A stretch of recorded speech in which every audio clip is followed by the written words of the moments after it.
Ẹ kú dédé wòye ẹ̀yin olùgbọ́ mi, mo kí wa káàbọ̀ sí kíláàsì astrology níbi tí a ti ń fi èdè Yorùbá yànnàná ìmọ̀ astrology. Kí ni ohun tí a fẹ́ gbé yẹ̀wò ní òní? Ohun tí a fẹ́ gbé yẹ̀wò ní òní ni ìyàtọ̀ láàrin ìmọ̀ astronomy àti astrology. Kí ni ohun tí a ń pè ní astronomy?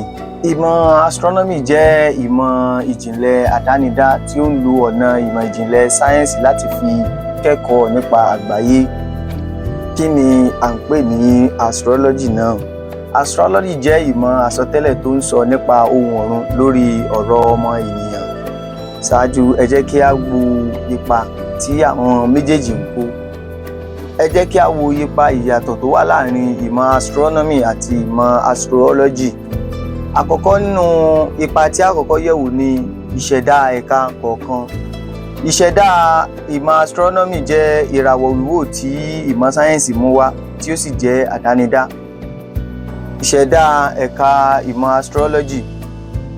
Ìmọ̀ astrology jẹ́ ìmọ̀ àsọtẹ́lẹ̀ tí ó wà pẹ̀lú ètò ìgbàgbọ́ sí àwọn ohun ọ̀run. Èyí tó ń ṣe ẹlẹ́ẹ̀kejì ni ète ìyọrí. Kí ni à ń pè ní ète ìyọrí? Ète ìyọrí ni àbájáde ohun tí àwọn méjèèjì ṣe. Ìmọ̀ astronomy lo òye ìpilẹ̀ṣẹ̀ àgbáyé àti ìdàgbàsókè pẹ̀lú àwọn òfin nípa ara láti mú ìkẹ́kọ̀ọ́ àfojúsùn yọ.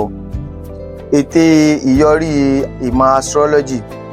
Ìmọ̀ astrology lo àwọn ipò ọ̀run àti àwọn ohun ọ̀run láti túmọ̀ ìwà ènìyàn àti láti fi sọ àsọtẹ́lẹ̀ àwọn ìṣẹ̀lẹ̀ ọjọ́ iwájú.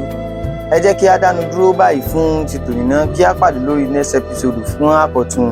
Ẹ bá mi like fídíò kí ẹ dẹ̀ bá mi share rẹ̀ kí ìmọ̀ ìjìnlẹ̀ wa kí ó lè máa gbòòrò sí i. Ó dàbọ̀.